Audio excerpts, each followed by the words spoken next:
सीधी एवं विधि की प्रत्येक न्यूज का अपडेट सबसे पहले पाने के लिए चैनल को सब्सक्राइब करें और बेल आइकॉन प्रेस करें।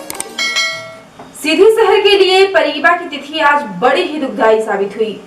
सीधी जिले के रामपुर नेकिन थाना अंतर्गत शिकारगंज ग्राम के सोन नदी के भंवरसेन घाट पर रविवार को दोपहर 3:30 बजे के लगभग सीधी शहर के सब्जी मंडी के निवासी उदयराज गुप्ता के पुत्र सुमित गुप्ता उम्र 23 साल अपने छोटे भाई राजू गुप्ता उम्र 13 साल के साथ चंद्र मंदिर के दर्शन करने के लिए आए हुए थे। यहाँ पर भंवरसेन घाट में इडली बनाने पहुंचे और सोन नदी में नहाने के लिए उतरे तो दोनों डूब गए। दोनों को डूबता देख अन्य लोगों ने बचाव के लिए शोर मचाना शुरू किया, जिसके बाद स्थानीय लोगों ने मौके पर पहुंचकर बचाव कार्य शुरू किया, लेकिन दोनों में से किसी को नहीं बचाया जा सका। तलाश के बाद पुलिस को राजू गुप्ता का शव मिल गया, वहीं सुमित का शव काफी तलाश और मशक्कत के बाद मिला। शवों के मिलने के बाद दोनों शव का पोस्टमार्टम रामपुर नेकिन में किया गया, जिसके बाद 16 नवंबर को दोनों भाई सुमित और राजू का शव सीधी उनके निवास पर लाया गया, जहां इस दुखद घटना की जानकारी मिलने के बाद बड़ी संख्या में जमा हुए मृतक के परिजनों और उनके परिचितों में शोक की लहर व्याप्त हो गई और सभी गम में डूबे बिलख बिलख कर रोने लगे।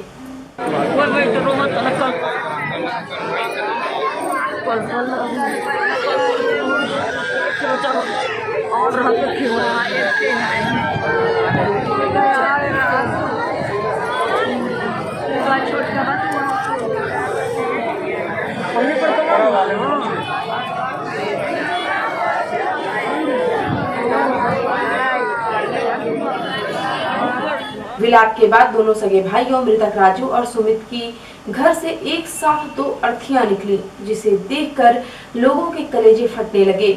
परिजनों ने दोनों सगे भाइयों मृतक राजू और सुमित की शहर के पूजा पार्क तक शव यात्रा निकाली, जिसके बाद गौ घाट सोन नदी में उनका अंतिम संस्कार किया गया।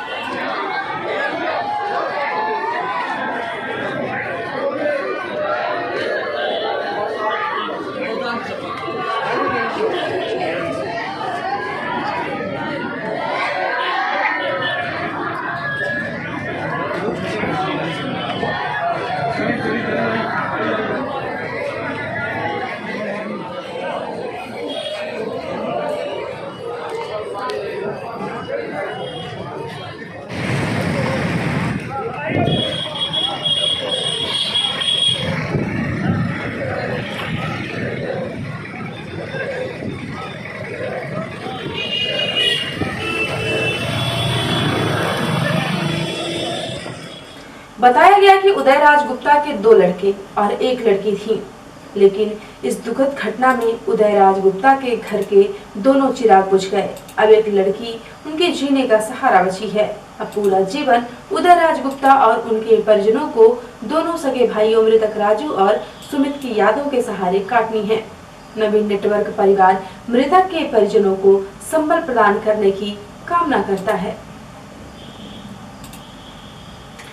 16 नवंबर को समय सीमा पत्रों की समीक्षा करते हुए कलेक्टर रविंद्र कुमार चौधरी द्वारा खरीफ उपार्जन की तैयारियों की समीक्षा की गई। उपार्जन के दौरान गड़बड़ियों को रोकने के लिए कलेक्टर ने समस्त उपखंड अधिकारियों को धान उपार्जन की केंद्रवार प्रतिदिन समीक्षा करने के निर्देश दिए गए हैं। उन्होंने कहा कि उपार्जन की गतिविधियां सुचारू रूप से संचालित हों, इसलिए प्रत्येक उपार्जन केंद्र के नायब तहसीलदार एवं संबंधित विभागीय अधिकारियों द्वारा नियमित समीक्षा की जाए। कलेक्टर श्री चौधरी ने सभी उपार्जन केंद्रों में आवश्यक व्यवस्थाएं सुनिश्चित करने के निर्देश दिए हैं। उन्होंने निर्देशित किया है कि सभी उपार्जन केंद्रों में पर्याप्त संख्या में वरदानों, सिलाई मशीन, इलेक्ट्रॉनिक तौल कांटे तथा श्रमिकों की उपलब्धता सुनिश्चित की जाए। इनकी नियमित खपत के आधार पर ही नियमित आपूर्ति सुनिश्चित की जाए, जिससे खरीदी व्यवधान रहित संपन्न हो सके। उन्होंने समस्त तहसीलदारों एवं उपखंड अधिकारियों को निर्देशित किया है कि पंजीयन के दौरान किए गए रकबा सत्यापन की कार्यवाही निर्धारित समय सीमा में पूर्ण कराई जाए। कलेक्टर श्री चौधरी ने सीमावर्ती क्षेत्रों में कड़ी चौकसी रखने के निर्देश दिए हैं। उन्होंने कहा कि बाहरी राज्यों से अवैधानिक तरीके से आने वाली धान पर कड़ी निगरानी रखने के निर्देश हैं। उन्होंने कहा कि किसी भी कीमत में दूसरे राज्यों से आने वाले धान या गत वर्षों की धान की खरीदी नहीं की जाए। उन्होंने लोगों से भी अपील की है कि धान खरीदी में नियमितता की जानकारी संबंधित उपखंड अधिकारी को उपलब्ध कराएं। कलेक्टर श्री चौधरी ने स्पष्ट किया है कि किसान उपार्जन में अनियमितता पाए जाने पर सभी संबंधित के विरुद्ध कड़ी वैधानिक कार्यवाही की जाएगी। बैठक में अपर कलेक्टर हर्षल पंचोली, द्वारा मुख्यमंत्री श्री शिवराज सिंह चौहान द्वारा मध्य प्रदेश के लिए जारी रोड मैप 2023 के विषय में विस्तार पूर्वक जानकारी प्रदान की गई। उन्होंने बताया कि मुख्यमंत्री द्वारा वीडियो कॉन्फ्रेंसिंग के माध्यम से आत्मनिर्भर मध्य प्रदेश बनाने के लिए की जाने वाली कार्यवाही के विषय में बताया गया है। सभी विभागों द्वारा विस्तृत दिशा निर्देश जारी किए जा रहे हैं।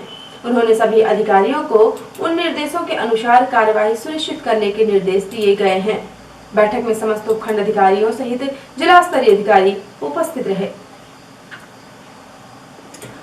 सीधी जिले के लोगों के लिए आने वाले 21 तारीख का दिन यादगार और खुशनुमा होने वाला है, क्योंकि सीधी जिले के लोगों को सोनांचल महोत्सव देखने को मिलेगा। सोनांचल महोत्सव में विचार गोष्ठी, स्थानीय लोक नृत्य के साथ प्रदेश और राष्ट्रीय स्तर के कवियों के द्वारा कवि सम्मेलन की प्रस्तुति दी जाएगी। इस कवि सम्मेलन में देश के जाने माने कवि सुरेंद्र शर्मा, कवित्री अंकिता मिश्रा, कीर्ति काले, विनीत चौहान, पद्मश्री सुनील जोशी, मनोज प्रियांश जैसे नामी गिरामी कवि अपनी प्रस्तुति देंगे। इस महोत्सव के अध्यक्ष जिले के बीजेपी अध्यक्ष इंद्रशरण सिंह चौहान जी हैं और उनके साथ उनकी पूरी टीम, जिले के कलाकार और जिले के स्थानीय कवि भी साथ रहेंगे।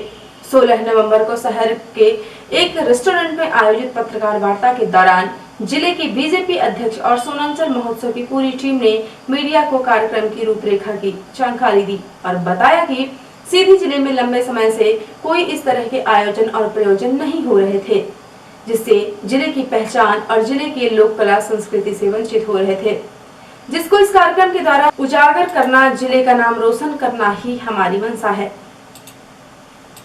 पत्रकार वार्ता के बाद सोनांचल महोत्सव के अध्यक्ष जिले के बीजेपी अध्यक्ष इंद्रशरण सिंह चौहान ने सिटी हलचल को कार्यक्रम की रूपरेखा की जानकारी दी।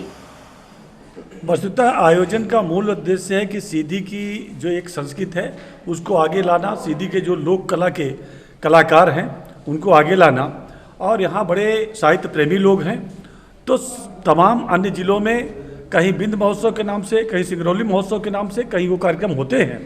तो हम सब लोगों ने विचार किया कि एक सीधी की संस्कृति को, सीधी की गरिमा को आगे बढ़ाने के लिए सोनांचल महोत्सव के नाम से हम लोग कार्यक्रम करें। सोनांचल महोत्सव के नाम से उस दिन 3 कार्यक्रम आयोजित हैं। 1 बजे से 3 बजे तक विचार गोष्ठी, जिसका विषय है अयोध्या में श्री राम मंदिर निर्माण और राष्ट्र पर उसका प्रभाव। फिर उसके बाद 5 बजे से 8 बजे तक लोक कला, जिसमें अहिराई, गुदुम और कुलदहका, इस प्रकार के कई कार्यक्रम होंगे। और उसके बाद 8 बजे से रात में कवि सम्मेलन का कार्यक्रम आयोजित किया है। केवल यह मूल उद्देश्य सबके साथ मिलकर के सीधी की गरिमा, सीधी के मान को बढ़ाने का है। जिला मजिस्ट्रेट रविंद्र कुमार चौधरी द्वारा आदेश जारी कर दिनांक 19/11/2020 से 22/11/2020 तक ग्राम नौढ़िया में फायरिंग रेंज के चारों तरफ 4 किलोमीटर की परिधि में ग्राम के नागरिकों तथा पशुओं के प्रवेश निषेध के लिए प्रतिबंधित क्षेत्र घोषित किया गया है। इसके साथ ही जनपद पंचायत सीधी के ग्राम पंचायत क्षेत्र नौढ़िया के सरपंच सचिव को निर्देशित किया गया है कि ग्राम नौढ़िया में फायरिंग रेंज के चारों तरफ 4-4 किलोमीटर की परिधि में ग्राम के नागरिकों तथा पशुओं का प्रवेश प्रतिबंधित कराना सुनिश्चित करें। उन्होंने बताया कि पुलिस अधीक्षक के पत्र दिनांक 11/11/2020 के अनुसार थाना कोतवाली सीधी क्षेत्र अंतर्गत ग्राम नौढ़िया में स्थित फायरिंग रेंज में अधिकारियों कर्मचारियों की वार्षिक चांदमारी दिनांक 19/11/2020 से 22/11/2020 तक कराए जाने के लिए प्रस्ताव प्रेषित किया गया है। जिला पंजीयन अधिकारी ने जानकारी देकर बताया है कि सीधी जिले के विभिन्न संविदाकारों द्वारा नगरीय निकाय के कार्यों हेतु किए गए अनुबंध संविदा में नियमानुसार स्टाम्प शुल्क अदा न करने के कारण पूर्व में सूचना पत्र एवं मांग पत्र जारी किए जा चुके हैं। जिला पंजीयन ने बार बार बताया कि बार मांग पत्र जारी करने के उपरांत भी कुछ संविदाकारों द्वारा बकाया राशि न जमा करने के कारण अब भू राजस्व संहिता अंतर्गत चल अचल संपत्ति की कुर्की नीलामी की जाएगी। संविदाकारों को अंतिम अवसर हेतु सूचित किया गया है।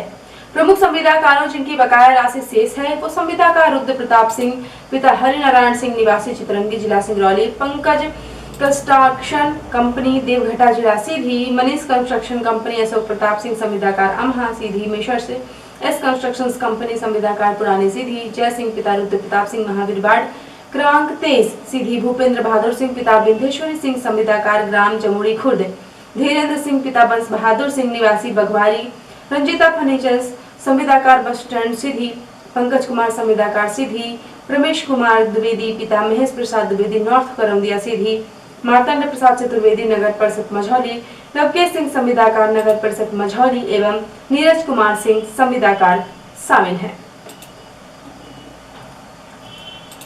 और अपने से प्रादेशिक हलचल। मध्य प्रदेश में भंग होगी प्रदेश कांग्रेस कमेटी, 2000 से ज्यादा नियुक्तियों को रद्द करने की तैयारी। इंदौर में भाजपा नेता के घर हमला, 20 बाइक पर हथियारबंद बदमाश आए, दरवाजे पर लात मारी, तोड़फोड़ की, दीवार पर लगी नेम प्लेट पर चाकू घोंपा। भोपाल में IDBI बैंक में शटर तोड़, बैंक में घुसे चोर, CCTV के तार तोड़े, गैस कटर से ATM कार्ड 7.5 लाख रुपए ले गए। और जबलपुर में रिश्तों की हत्या, पिता से कहा कर तो बंटवारा नहीं सुनी तो कैंची घोंपकर मार डाला, बचाने आई भाभी भी घायल। और अब से राष्ट्रीय हलचल। नीतीश 7वीं बार बने बिहार के CM, शपथ लेने वाले 15 में से 7 मंत्री पिछड़े वर्ग से, भाजपा के कोटे से 2 डिप्टी CM समेत 7 मंत्री। नीतीश की शपथ पर तेजस्वी का तंज, कहा उम्मीद है कुर्सी की महत्वाकांक्षा से ज्यादा 19 लाख नौकरियों को प्राथमिकता देंगे। राष्ट्रीय जनता दल नेता शिवानंद बोले, राहुल बिहार चुनाव के लिए प्रचार करने की बजाय प्रियंका के साथ पिकनिक मना रहे थे।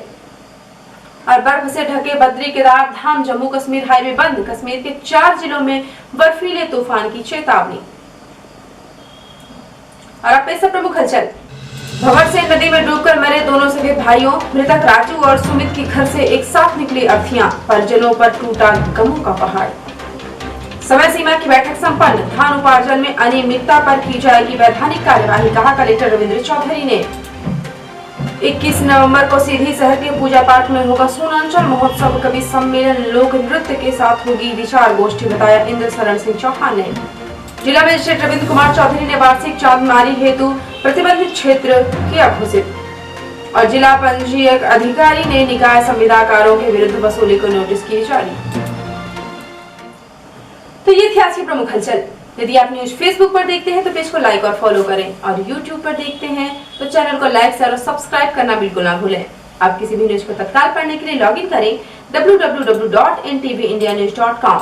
सीधी एवं बिंदु की प्रत्येक न्यूज का अपडेट तुरंत अपने फोन पर पाना चाहते हैं तो आप प्ले स्टोर से हमारा app NTV India news download करें। जुड़े रहे अपने आसपास की समस्त गतिविधियों से NTV इंडिया न्यूज के साथ। नमस्कार।